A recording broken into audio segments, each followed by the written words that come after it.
Hey, bienvenue dans ce nouvel épisode de mon top 5 où chaque semaine je te partage 5 idées ou éléments qui m'ont aidé à partir à la conquête de ma vie. Cette semaine, on va être sur un thème qui est une base pour être en forme. Celui d'abord de l'énergie. Passer une journée avec un minimum de fatigue est un souhait pour beaucoup de personnes. Donc si tu en as marre du coup de barre à 15h, cette vidéo est faite pour toi. Mais avant d'évoquer tout ça, je me présente à toi si tu ne me connais pas encore. Je m'appelle Pierre et j'ai créé En Forme pour accompagner la réflexion de chaque personne qui souhaite partir à la conquête de sa vie. Je te souhaite donc la bienvenue et le concept ici, ça va être de te partager mes réflexions, mes connaissances acquises et mes astuces, un peu comme aujourd'hui. Cela fait plusieurs années que je réfléchis et travaille pour moi sur toutes ces thématiques, donc je suis très heureux de te les partager ici, gratuitement. Pour revenir au sujet de cette vidéo, avant j'étais le mec qui était tout le temps crevé à 11h. J'ai mis en place quelques astuces dans ma journée pour être plus énergique et dans cette vidéo je te partage les 5 qui m'ont le plus aidé. Et d'ailleurs je les utilise encore dans mon quotidien. C'est parti!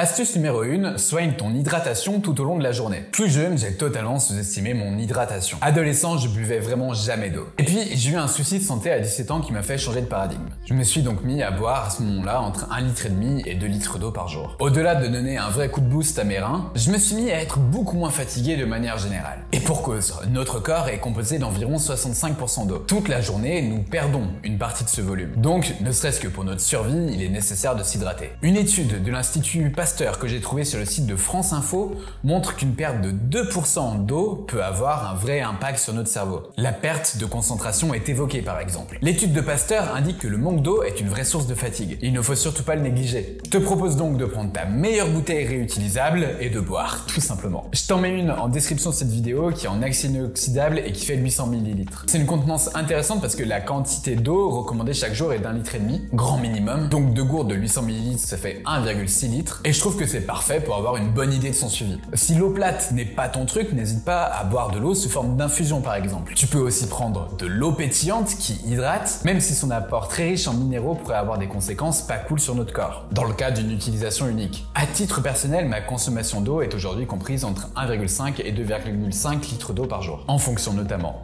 de mon activité physique, de la température extérieure. Mais je n'attends jamais d'avoir soif pour boire parce que généralement c'est qu'on est déjà un peu déshydraté. Bref, ne néglige pas l'eau pour être énergique. Astuce numéro 2, ton sommeil peut devenir ton meilleur allié. Le sommeil, c'est aussi un aspect que j'ai énormément négligé pendant très longtemps. Dans une course quotidienne contre le temps, il y avait chez moi une volonté de faire le maximum de choses dans ma journée. Dans le monde qui est celui du salariat, où on passe minimum 35 heures par semaine pour son travail, mais en réalité beaucoup plus lorsque l'on prend en compte les temps de trajet, les temps de pause en tout genre, les temps que l'on prend en plus pour arranger son supérieur, bref, beaucoup de temps. On se retrouve alors dans cette fameuse course contre le temps que j'ai évoqué et automatiquement c'est le sommeil qui prend cher. Pendant très longtemps, je dormais entre 5 heures et 7 heures par nuit, pensant simplement que je n'étais pas un grand dormeur. Sauf que j'étais chaque jour fatigué. Je faisais la corrélation, bien évidemment, entre les deux, mais j'étais persuadé que je n'étais pas capable de dormir plus. Sauf que, factuellement, certains aspects de « il me manque du temps pour dormir » étaient liés à ma mauvaise organisation. Et puis, je me suis dit que finalement, ce n'était pas si grave si je regardais qu'un seul épisode de série et pas plus le soir. Je me suis forcé à essayer d'avoir un minimum de 7 heures de sommeil par nuit. Même si tous les humains n'ont pas des besoins égaux en sommeil, c'est une durée comprise entre 7 heures et 9 heures de sommeil qui est recommandée. J'ai désormais une Apple Watch pour m'aider à traquer les différentes phases de la nuit. C'est intéressant de se rendre compte de sa durée réelle de sommeil. Si tu souhaites évaluer ton sommeil mais que tu ne souhaites pas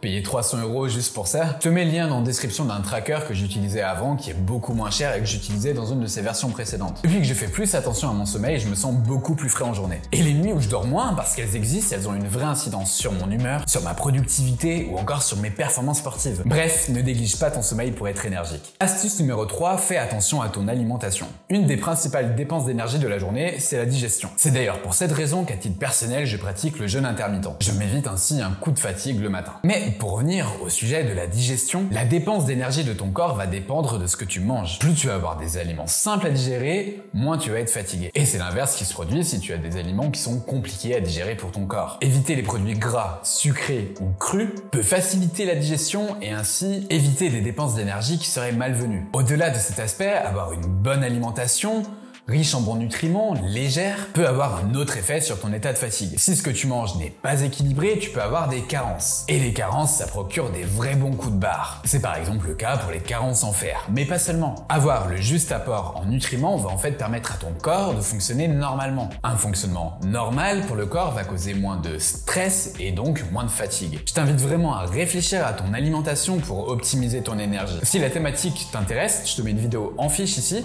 où j'avais sorti un top 5 pour avoir une alimentation saine. Et si tu veux pousser encore plus loin, je te mets un livre sur les nutriments directement en description. Améliorer mon alimentation m'a permis de ne plus avoir le coup de moins bien de 14-15 heures qui est lié à la digestion, mais surtout d'être plus énergique dans mon travail, dans mes séances de sport et dans mes différentes interactions sociales. Bref, fais gaffe à ce que tu manges. Astuce numéro 4, arrête de procrastiner en scrollant sur les réseaux sociaux. La procrastination est un cercle vicieux important en ce qui concerne le manque d'énergie. En fait, on peut procrastiner parce qu'on manque d'énergie, mais le fait de procrastiner va faire que l'on a encore moins d'énergie. C'est pour cette raison que je veux te parler de procrastination dans cette partie. Là encore, je m'appuie sur des articles consultables directement sur internet gratuitement, mais aussi sur mon expérience personnelle, parce que pendant très longtemps, j'ai procrastiné. Autour de mes 20 ans, ma vie se résumait à 2 piliers. Sortir avec mes potes et squatter mon lit le reste du temps. Bon, en vrai, j'allais aussi à l'université, mais rien de plus. Je me plaignais de ne jamais avoir d'énergie. Tu m'étonnes, j'étais totalement léthargique. J'associe beaucoup la procrastination à la consommation de contenu. Que ce soit de la série Netflix, de la vidéo divertissante ou du contenu court sur TikTok. Ce sont ces choses-là qui finalement nous poussent à remettre à plus tard. Le souci, c'est que la consommation de ce contenu va te procurer de la dopamine, sans faire absolument aucun effort, sans dépenser d'énergie. Donc automatiquement, ton corps va prendre l'habitude d'être satisfait sans rien faire. Et il n'aura aucune envie de reprendre une activité quelconque. Je t'invite donc à aller dans les paramètres de ton téléphone, à mettre une limite de durée d'utilisation des applications qui te font passer beaucoup de temps dessus, et let's go en fait. Pour Netflix, MyCanal, je compte sur ta bonne volonté pour ne pas regarder une saison par jour d'une série tous les jours. Parce que oui, c'est surtout la répétition de la procrastination dans le temps qui est problématique. Si tu veux arrêter de procrastiner, je te mets un livre dans la description que je n'ai pas lu mais qui est assez bien réputé pour ça. Astuce numéro 5, mets ton corps en mouvement dans les moments clés de ta journée. Cette astuce me paraît être une bonne conclusion pour être énergique dans sa journée. Et surtout, je crois qu'elle est complémentaire de la précédente. Lorsque je trouve que je passe trop de temps à rien faire, il m'arrive de mettre un grand stop